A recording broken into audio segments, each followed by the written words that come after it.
어제는 정말 의미 있는 날이었습니다. 제 주민등록상 생일이 어제였습니다. 11월 27일. 실제 생일은 음력 7월입니다만 아무튼 주민등록상 생일에 제가 미금중앙교회 담임 목사로 위임받는다 생각하니까 참 제 마음속에 뭔가 의미가 있다라는 생각을 해보게 됩니다. 사람은 자기가 의미를 부여하는 대로 그렇게 사는 줄 믿습니다. 그래서 여러분들 삶에 자신이 의미를 부여하지 않으면 이게 어떻게 되냐면 의미를 잃어버리면 결국 자살합니다. 삶의 의미가 없기 때문에 사람이 이 세상에서 삶의 목적을 잃어버리고 있습니다. 그러므로 여러분들 하루하루를 살면서 하나님이 주신 삶의 의미를 되새기고 그 의미를 나름대로 만들어가고 또 그것을 이루어가면서 오늘 하루도 또 매일매일 주시는 날들도 하나님의 은혜 가운데 행복하게 사시기를 주님의 이름으로 축원합니다. 어제 많은 분들이 오셔서 제가 우리 교회 위임 목사가 되는 것을 축하해 주셨습니다. 무엇보다도 감사하는 것은 우리 교회 성도님들께서 이른 아침부터 식사 준비, 또 손님 맞을 준비, 또 찬양 준비, 예배 준비하면서 너무 분주하게 많은 일들을 해주셨습니다. 이 자리를 빌어서 다시 한번 수고해 주신 분들께 감사를 드립니다.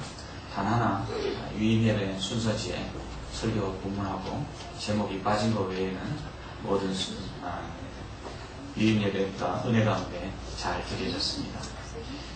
어제 위임 예배 때 답사를 통해서 말씀드린 것처럼 사도 바울이 이방인을 위해서 하나님께서 부르셨듯 저 또한 미금중앙교회를 위해서 하나님이 부르신 줄 믿습니다. 미금중앙교회가 있기에 제가 있습니다. 여러분이 있기에 제가 있습니다. 그래서 여러분들 항상 여러분들을 섬기고 또 여러분들을 사랑하며 그렇게 살아가기를 제 안에 다시 한번 다짐해 봅니다. 사실 위임 예배를 드릴 때 노회장 목사님께서 하신 말씀이 제게 큰 부담이었습니다. 저는 노회장님께서 이런 말씀을 해주셨습니다. 위임식이라는 것은 위임받는 목사에게 성도들이 우리의 모든 것을 맡깁니다 하고 위임하는 것이다. 이렇게 말씀하실 때 성도들에게 이제 새로 위임받는 목사와 마음을 같이 해서 어떻든지 하나가 되어 교회를 잘 세워나가라 하는 당부의 말씀으로 주신 말씀이었지만 제 안에는 큰 부담이 생긴 것은 무엇이냐면 과연 성도들이 자신들의 모든 것을 다 나에게 맡겼을 때 나는 그것을 감당할 만한 능력이 있는가 이런 생각을 해보면서 제 안에 부담감이 생겼습니다. 그래서 기도를 했습니다. 하나님 이 부담을 안고 어떻게 해야 됩니까? 할 때 하나님 주신 마음은 이 부담이 내가 이 미금중앙교회에서 사역하는 동안 영원토록 변치 않고 가지고 사역하리라 라는 마음을 주셨습니다. 그래서 여러분들이 저를 믿고 그리고 함께 따라와 주시고 또 신앙생활 하는 동안에 저는 여러분들의 그 믿고 맡겨주신 것들을 책임 있게 감당하기 위해서 날마다 기도하며 겸손히 사역해 나가기를 소망합니다. 여러분 함께 이렇게 우리가 아름다운 교회를 만들어가고 또 우리 미금중앙교회가 하나님 보시기에 아름다운 교회가 되도록 함께 세워져가는 함께 노력하는 저와 성도님들 되시기를 다시 한번 부탁을 드립니다. 아무쪼록 좋은 교회 만들기를 소망합니다. 함께 웃고 함께 웃는 가운데 하나님께서 기뻐하시고 하나님께서 아름답다고 생각하시는 교회를 저와 성도님들이 함께 만들어가기를 소원합니다. 그러한 가운데 하나님께서 함께 하셔서 성령과 또 말씀과 기도와 사랑이 충만한 교회로 만들어질 줄 믿습니다. 성도가 행복하고 목사가 행복한 교회를 만들고 싶습니다. 그렇다면 여러분 어떤 교회가 좋은 교회일까요? 어떤 교회가 행복한 교회일까요? 어느 교회 집사님 한 분이 회사의 일로 지방으로 출장을 가게 되었습니다. 주일 아침이 되어서 숙소 주변에 있는 교회에 가기 위해 택시를 탔습니다. 그리고 기사에게 부탁합니다. 선생님, 이 지역에서 제일 좋은 교회로 저를 데려다 주십시오. 출발하여 가는 도중에 창문 밖으로 좋은 교회들, 또 큰 교회들이 보이기 시작했습니다.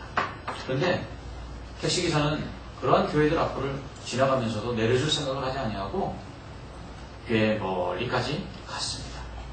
조금 가다가 별로 크지 않은 자그마한 교회 앞에 차를 세우고는 이제 내리십시오 하는 것이었어요. 이상에서 기사에게 물어봤습니다. 아니 오는 길에 큰 교회들도 많고 좋은 교회들도 많은 것 같은데 왜 하필이면 멀리까지 와서 나를 이렇게 내려주십니까? 그래서 택시기사가 이렇게 말합니다. 선생님, 제가 비록 교회는 다니지 않지만 주일 예배를 마치고 나오는 사람들의 얼굴을 보면 어느 교회가 행복한 교회인지 알 수 있습니다. 이 교회는 그리 크지는 않지만 교인들이 예배를 마치고 나올 때 보면 얼굴이 화사하고 햇님같이 밝답니다. 그러니 분명 뭔가 있는 교회 아니겠습니까? 그렇습니다. 믿지 않는 사람도 주일 예배를 드리고 나오는 성도들의 얼굴 표정을 보고 그 교회가 좋은 교회인지 좋지 않은 교회인지 분별할 수 있습니다. 여러분들은 예배를 드리고 나면 어떤 표정으로 교회 문 밖을 나가십니까? 예배를 통해 성도들에게 은혜가 있고 그래서 그 삶이 바뀌어지는 교회가 좋은 교회인 줄 믿습니다. 예배를 잘 드린 성도들의 얼굴뿐만 아니라 삶을 바꾸는 능력이 있습니다. 그러므로 좋은 교회는 성도들의 표정을 바꾸고 그리고 삶을 바꾸는 예배가 드려지는 교회, 이 교회가 좋은 교회인 줄 믿습니다. 그렇다면 무엇이 예배자로 하여금 그 심령에 기쁨을 주며 얼굴에 미소를 띠게 하는 것일까요? 무슨 힘이 예배에 있기에 예배자들의 삶을 변화시키는 걸까요? 첫째로 예배는 하나님과의 만남이기에 예배자의 삶이 변화됩니다. 하나님은 거룩하신 분이십니다. 마치 너무 깨끗해서 그 앞에 서서 부끄럽지 않은 것이 하나도 감출 수 없는 깨끗한 거울과 같은 거룩하신 분이십니다. 여러분, 깨끗한 거울 앞에 서시면 여러분 뭐부터 하십니까? 자기 자신을 점검합니다. 어디가 지저분하지는 않은지, 어디가 헝클어지지는 않았는지 자기 자신을 점검하게 됩니다. 거룩하신 하나님 앞에 예배한다는 것은 이것과 같습니다. 거룩하신 하나님 앞에 나와 예배할 때 우리는 우리 자신의 연약함을 보게 됩니다. 거룩하신 하나님 앞에서 우리 자신이 얼마나 더럽고 얼마나 추악하며 얼마나 하나님 보시기에 합당하지 못한가를 우리는 예배를 통해서 발견하게 됩니다. 그러한 가운데 어떤 일이 일어납니까? 회개가 일어납니다.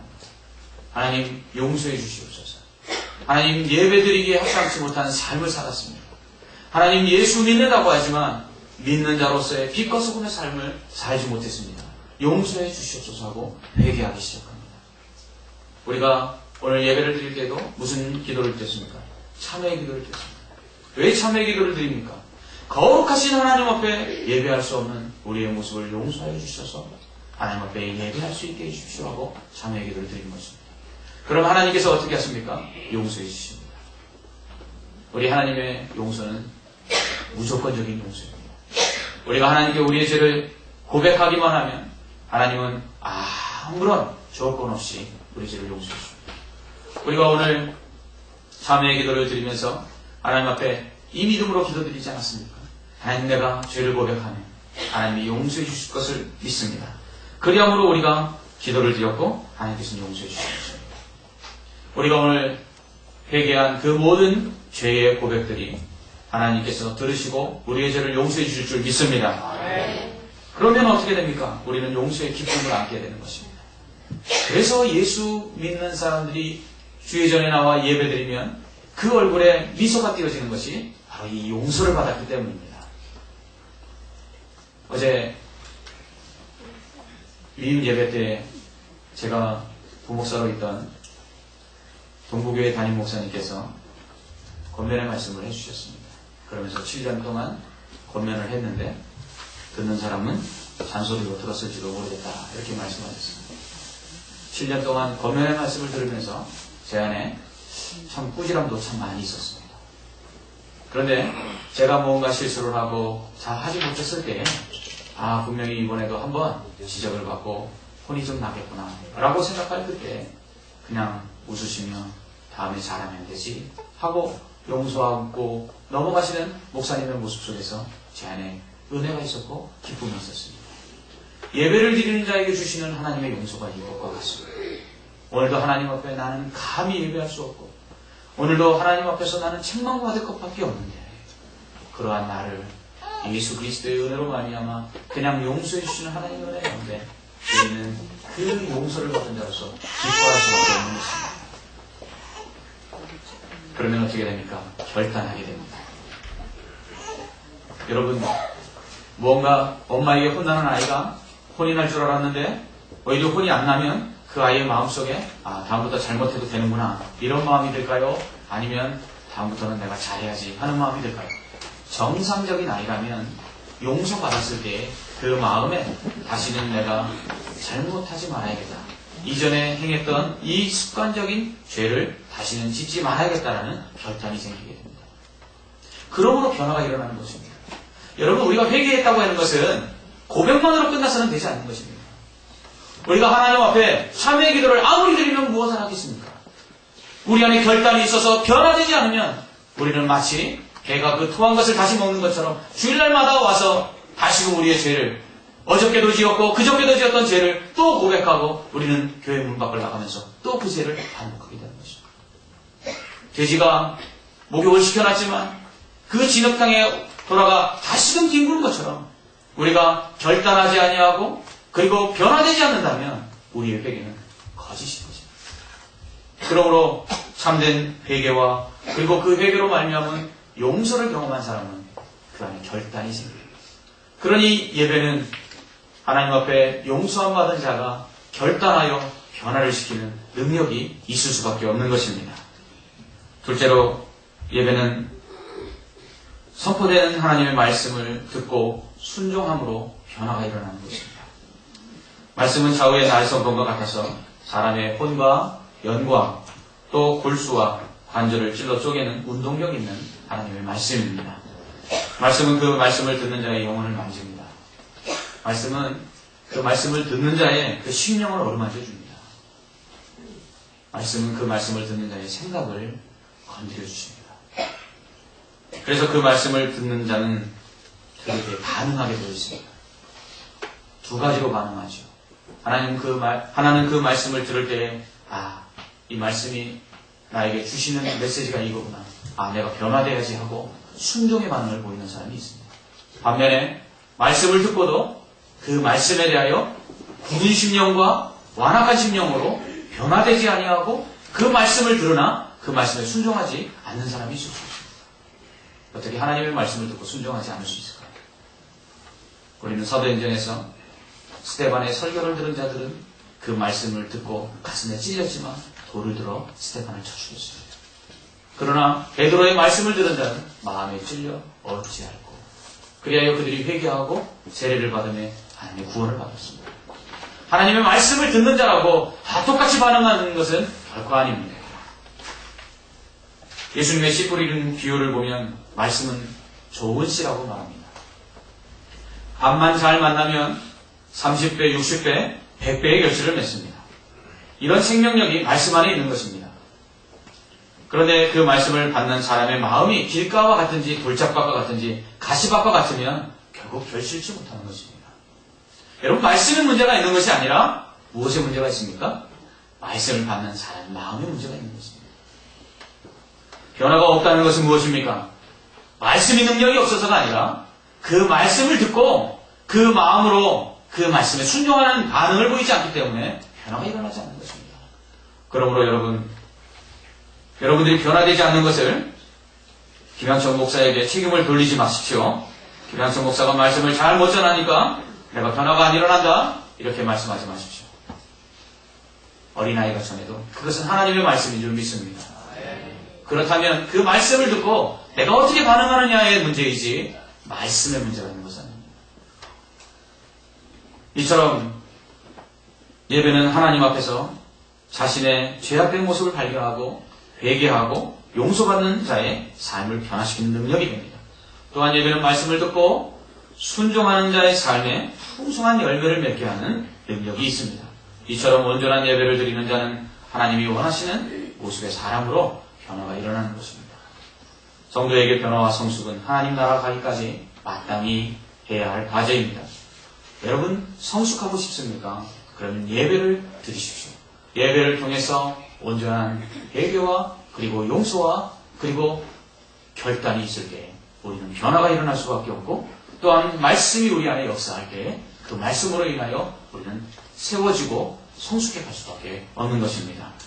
이렇게 예배하는 예배자가 또한 변화되고 성숙하는 가장 중요한 요인이 또 하나 있습니다. 그것을 우리는 구약의 제사를 통해서 알 수 있습니다. 오늘 우리가 드리는 예배는 바로 구약의 제사와 같습니다. 구약의 제사법을 살펴보면 4가지 요소가 있습니다. 제사가 제사다우려면 4가지 요소가 필요합니다. 첫째는 제사를 받으시는 대상이 있어야 합니다. 하나님이 계셔야 합니다. 하나님께 드리는 제사가 아니면 이것은 우상숭배가 되어버립니다. 그러므로 제사를 받으시는 하나님이 계셔야 합니다.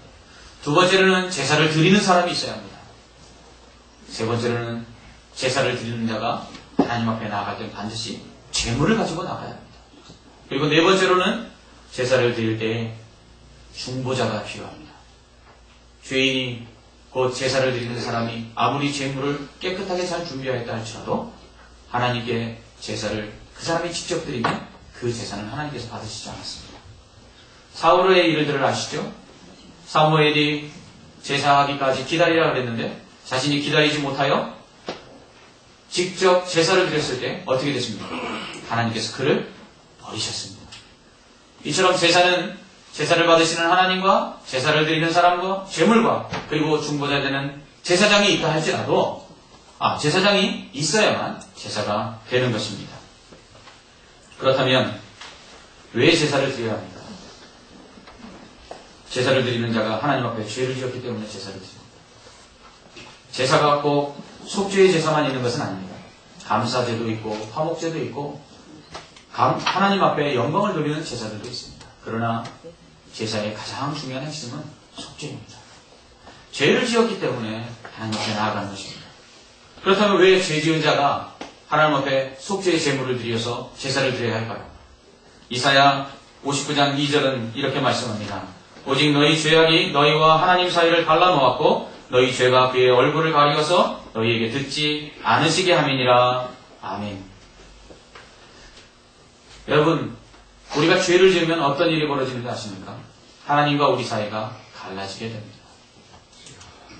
하나님과 우리 사이가 갈라지면 어떻게 됩니까?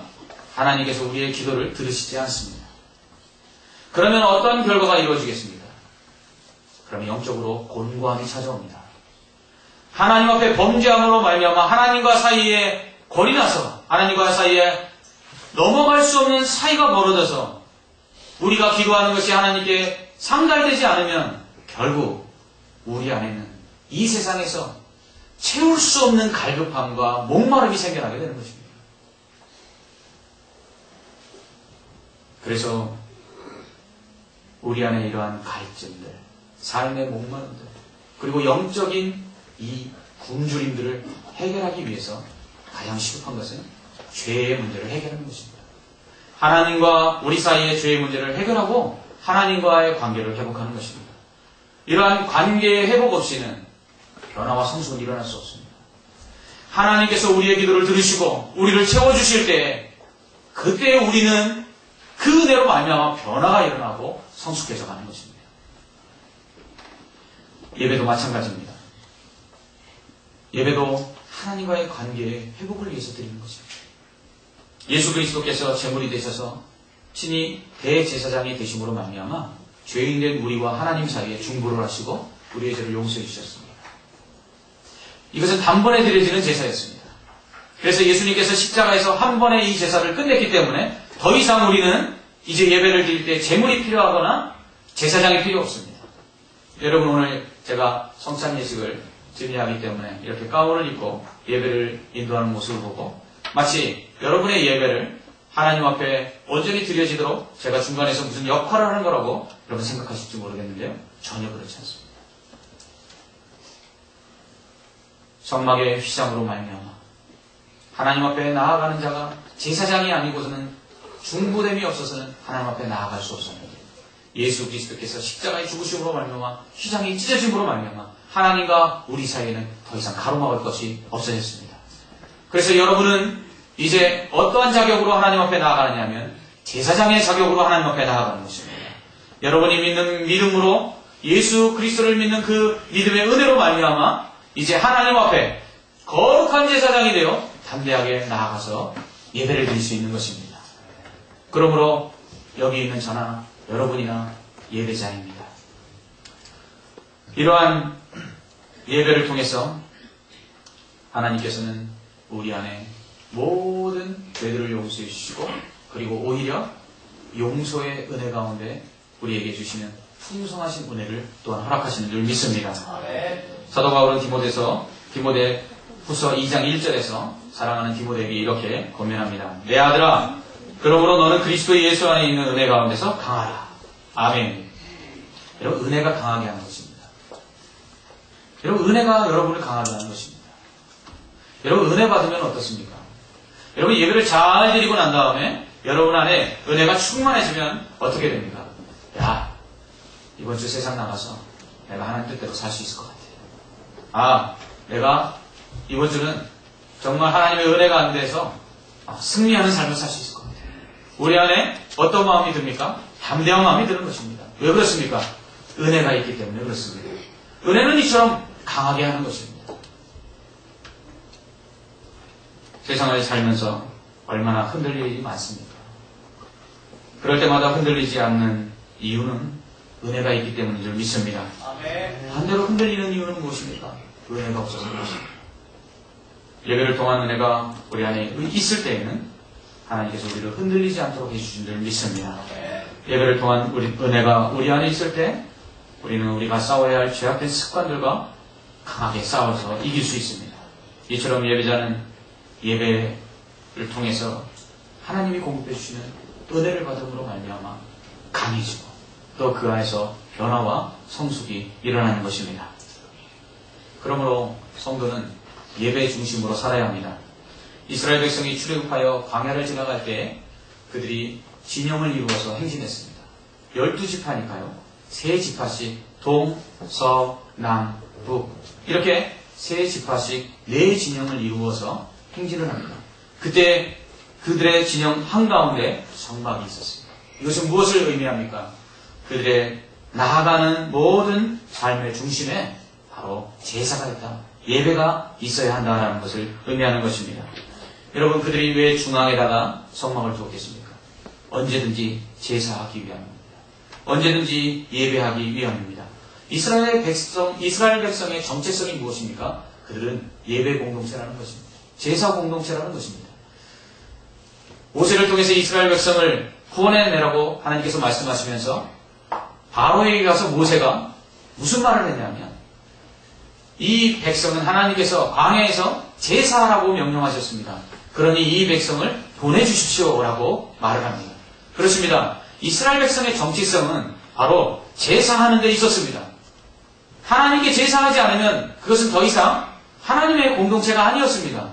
여러분, 이스라엘 백성이 제사를 멈추기 시작했을 때부터 무엇을 하기 시작합니까? 우상 앞에 절하지 않습니까? 우상 앞에 절하면서 그들이 잃어버린 것이 무엇입니까? 하나님의 백성임을 잃어버렸습니다. 하나님께 순종해야 되는 하나님의 법을 따르는 하나님의 백성임을 그들이 기억지 못했습니다. 무엇이 사라졌기 때문입니까? 예배가 사라졌기 때문입니다. 그러므로 구원받은 자의 구별된 모습은 무엇입니까? 예배입니다.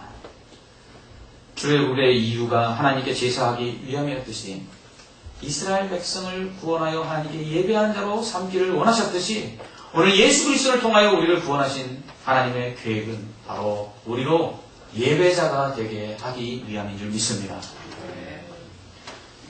요한복음 4장 23절, 24절 말씀에서 예수님은 하나님께서 예배자를 찾는다고 말합니다. 아버지께 참되게 예배하는 자들은 영과 진리로 예배할 때가 오나니 곧 이때라. 아버지께서는 자기에게 이렇게 예배하는 자들을 찾으시니라. 아멘. 여러분, 오늘도 예배하러 오신 여러분, 하나님이 찾으시고 계십니다. 여러분들이 예배하기를 기다리셨습니다. 그래서 오늘 이 예배를 드리는 자들에게 하나님이 예배해 오신 은혜를 풍성히 허락하실 줄 믿습니다. 웨스터민스터 소요리 문답 제1문은 사람의 제일된 목적이 무엇인가를 묻고 있습니다. 그 해답은 하나님을 영화롭게 하며 영원토록 그를 즐거워하는 것입니다. 여러분, 하나님을 영화롭게 한다는 것이 무엇입니까? 하나님께 영광을 돌린다는 것입니다. 영원토록 그를 즐거워한다는 것이 무엇입니까? 하나님께 영광 돌리는 그 삶을 즐거워한다는 것입니다. 이것이 무엇을 의미합니까? 곧 사람의 제일된 목적은 예배하는 자이고 예배하는 것을 즐거워하는 자가 곧 사람의 제일된 목적을 이루는 사람이라고 가르쳐주고 있는 것입니다. 여러분의 삶의 제일된 목적이 무엇입니까? 세상에서 출세하는 것입니까? 세상에서 돈을 많이 버는 것입니까? 세상에서 높은 이름을 얻는 것입니까? 아닙니다. 그건 나쁘다는 것 아니라 그것보다 더 우선으로 해야 될 것은 바로 예배하는 것입니다. 예배가 우리의 삶의 목적이요 목표여야 합니다. 예배가 곧 우리가 하나님께 최우선으로 드려야 할 일들이라는 것입니다. 그렇다면 하나님께서 찾으시는 예배자는 어떤 사람일까요? 요한복음 4장 24절 말씀은 하나님은 영이시니 예배하는 자가 영과 진리로 예배할지니라 라고 말씀합니다. 여러분, 예배하는 자는요 성령으로 예배해야 합니다. 왜 예배하는 자가 성령으로 예배해야 될까요? 그것은 하나님이 영이시기 때문에 그렇습니다. 여기 계신 여러분들께 질문 하나 합니다. 여러분들 하나님 보셨습니까? 오늘 이 자리에 하나님 만나러 오신 줄 믿습니다. 그러면 보셨습니까? 보지도 못했는데 어떻게 만나겠습니까? 영이신 하나님이기에 우리의 눈으로, 육안의 눈으로 볼 수 없는 그 하나님을 우리가 오늘 이 자리에 임재한 줄 믿고 예배한 줄 믿습니다. 그런데 그 하나님이 보이지 않습니다. 임재하셨는지 임재하지 않으셨는지 어떻게 확인할 수 있습니까? 우리 안에 성령이 내주하면 영이신 하나님을 경험하는 줄 믿습니다. 그러므로 성령이 우리 안에 있어야 우리가 참된 예배를 드릴 수가 있는 것입니다. 여러분, 이 시간 이 자리에 오시면서 여러분 안에 성령이 충만해 오셨습니까? 여러분, 이 자리에 성령으로 여러분 안에 말할 수 없는 그 감격과 감동을 가지고 살아계신 하나님을 만나기 위하여 이 자리에 나오셨습니까? 유머 작가인 루코크라는 사람은 현대판 성령 강림의 사건을 다음과 같이 풍자해서 우스갯소리를 했습니다. 예루살렘 교회에서 첫 예배를 드림이라는 광고가 났습니다. 적어도 120여 명의 성도들이 모였어야 할 예배에 출석한 사람은 겨우 40명이었습니다. 베드로는 최근 가족과 함께 구입한 갈릴리 호수의 별장으로 주말 여행을 떠났고, 바돌로메는 집에 손님이 와 있기 때문에 예배에 나오지 못했습니다. 빌립의 가족은 지난밤 늦도록 계속된 파티의 후유증으로 자고 있으며, 안드레는 새 차를 구입하려고 모토쇼장에 갔습니다. 마태는 근무처인 세무서에 시간의 근무를 나갔고, 요한은 사업자 골프를 치러 갔습니다. 도마는 취직시험이 주일과 겹쳤으니 당연히 나올 수가 없었습니다. 불길 같은 성령도 망설이다가 다락방 앞에서 되돌아갔습니다. 그저 웃고 넘어갈 이야기는 아닌 것 같습니다.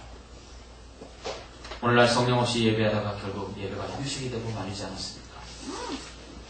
성령 없이 하나님의 임재를 경험하지 못하는 예배 시간에 그저 시간을 보며 목사의 설교가 얼마나 또 오늘 길까 염려하는 일이 있었습니다.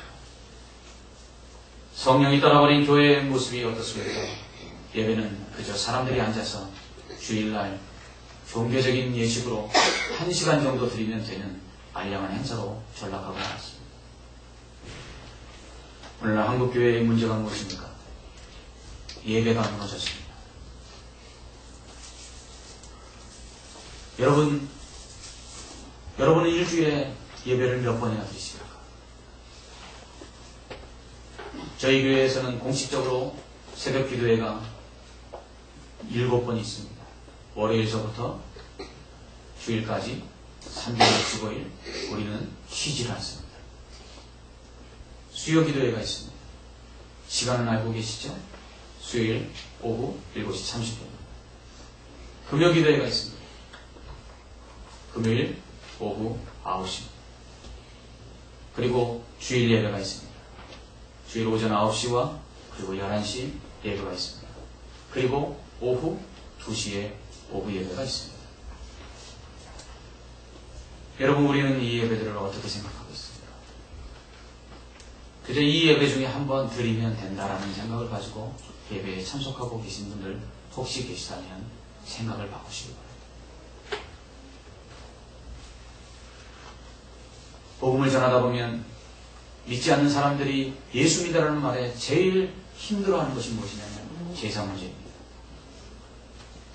믿지 않는 자들도 조상들에게 제사하는 것, 그것 때문에 종교를 바꿀 수 없다고 말한다면 전능하신 하나님께서 하나밖에 없는 독생자를 우리를 위하여 내어주시기까지 우리를 사랑하셔서 구원하셔서 구원받은 우리가 하나님 앞에 예배하는 이 예배를 세상에 믿지 않는 자들의 제사보다도 못하게 드린다면 하나님 앞에 뭐라 말할 수 있겠습니까? 사랑하는 성도 여러분, 우리는 예배보다 더 귀한 것이 없어요. 성령이 우리 안에 역사하지 않으면 이 하나님, 영이신 하나님도 볼 수 없고 그 하나님의 임재를 경험할 수 없기에 우리는 이 예배 안에 앉아있지만 다른 생각들과 그리고 육신의 피곤함을 견디지 못하여 졸며 자며 하나님의 영광을 돌릴 수가 없게 되는 거죠. 사랑하는 성도 여러분, 예배에 실패한 이스라엘이 멸망했습니다. 우리는 예배에 성공하는 사람이 됩니다. 이 예배가 우리에게 은혜를 공급하고 우리를 변화시키고 우리를 성숙하게 하는 능력입니다. 그러므로 이 예배에 목숨 거십시오. 이 예배보다 더 우선적인 것이 있어서는 안 됩니다. 여러분, 결혼식에 예배를 뒤로 해서 해야 되겠습니까? 여러분, 직장에 이 예배를 뒤로 해서 해야 되겠습니까? 물론 이것은 제가 여러분들의 상황을 몰라서 이야기하는 것이 아니라 힘들고 어렵습니다. 그러나 하나밖에 없는 아들을 우리를 위해서 하나님께서 내어주신 그 사랑을 우리가 기억한다면 우리는 하나님 앞에 그 무엇보다 예배에 우선을 두고 예배하는 자로 살아야 될 줄 믿습니다. 하나님이 기뻐하시는 예배를 드리라고 오늘 본문에서 바울은 이야기합니다. 그 예배는 몸으로 드리는 것이라고 이야기합니다. 이것은 전인격을 가지고 드리는 것입니다. 여러분, 여러분의 모든 삶을 예배에 드리십시오. 여러분의 인생을, 여러분의 물질을, 여러분의 모든 가진 것들을 이 예배에 드리십시오. 이것이 하나님이 기뻐하시는 예배라고 말합니다. 여러분, 이러한 예배는 공동체적으로 드려져야 합니다. 이스라엘 백성에게 절기와 예배를 명령하시면서 하나님은 항상 총회로 모이라고 이야기합니다. 여러분, 우리가 함께 예배를 드리는 공동체입니다. 여러분, 오늘 잘 오셨습니다. 어떤 사람들은 집에서 혼자 예배해도 예배라고 이야기합니다. 물론 그것이 예배가 아닌 것은 아닐 것입니다. 어떤 사람은 인터넷에서 좋은 목사님의 설교를 들으면서 예배를 드렸다고 위로하는 사람들이죠. 그러나 참된 예배는, 하나님이 인정하시는 예배는 공동체가 함께 드리는 예배인 줄 믿습니다. 히브리서 10장 25절 말씀은 이렇게 이야기합니다. 모이기를 패하는 어떤 사람들의 습관과 같이 하지 말고 오직 권하여 그날이 가까움을 볼수록 더욱 그리하자. 마지막이 가까워오고 있습니다. 모이기를 패하여 예배의 자리로 나오는 성도들의 수가 줄어들고 있습니다. 주님이 곧 오실 것입니다. 그럴 때일수록 교회가 해야 할 일은 모이기를 힘써야 합니다. 무엇을 위해서 모여야 합니까? 예배드리기 위해서 힘써야 합니다. 예배드리기 위해서 모이기를 힘써야 합니다. 이것이 마지막 말세를 준비하는 성도의 바른 신앙의 모습인 줄 믿습니다. 우리는 변화를 위해 예배를 드려야 합니다. 성숙하기 위해 예배를 드려야 합니다. 우리는 은혜를 받아 강함으로 이 세상을 이기기 위해 예배를 드려야 합니다. 이렇게 하기 위해서는 이 예배 가운데 성령의 충만한 가운데 하나님의 임재를 경험하고 그 하나님과의 관계가 회복되어야 합니다. 하나님과의 관계가 회복되어 우리 안에 하나님의 은혜가 넘쳐날 때 우리는 변화를 할 수밖에 없고 성숙할 수밖에 없고 그리고 하나님이 원하시는 하나님의 사람으로 세워질 줄 믿습니다. 그러므로 이 자리에 참석하는 여러분들 성령 충만함을 받아 예배에 참석하십시오. 여러분 일주일의 삶을 기도도 없이 말씀도 없이 세상 가운데서 분주하게 살다가 여러분 갑작스럽게 이 예배당에 와서 예배드린다고 은혜가 넘칠 거라고 생각하지 마십시오. 학교를 가는 학생도 예습을 하고 복습을 하는 학생과 가방만 들고 다니는 학생이 성적이 다르고 하나님의 예배 가운데 그가 변화되고 성숙하고 그리고 은혜를 받는 강도가 다른 것은 그가 예배를 얼마나 사모하며 그 예배에 참여하기 위하여 얼마나 성령의 충만함으로 준비하고 이 시간 영이신 하나님을 만나기를 소망하는가에 달려있다는 사실을 여러분 기억하시기 바랍니다. 그러므로 기도하고 예배에 참석하십시오. 말씀 읽고 예배에 참석하십시오. 성령의 충만한 가운데 이 예배에 참석하십시오. 그러면 여러분이 지금까지 경험해보지 못한 놀라운 하나님의 은혜가 이 예배를 통하여 여러분과 이 미금중앙교회에 충만할 줄 믿습니다. 기도하겠습니다. 사랑하는 하나님 아버지, 은혜와 사랑을 감사합니다. 우리로 예배하도록 구원하신 줄 믿사오니 참된 예배자가 되게 하여 주시옵소서. 영으로 예배하길 원합니다. 영이신 하나님을 날마다 경험하며 그 은혜 가운데 강하여져서 변화되고 성숙하여 세상을 이기는 그리스도인으로 살게 하여 주시옵소서. 그 어떤 곳에도 예배를 뒤로 미루지 않게 하여 주옵소서. 예배가 우리의 삶의 목적이며 하나님을 영화롭게 하는 최우선임을 기억하고 날마다 예배의 자리를 사모하고 주 앞에 나오는 믿음의 성도들 되게 하여 주시옵소서. 예수님 이름으로 기도합니다. 아멘.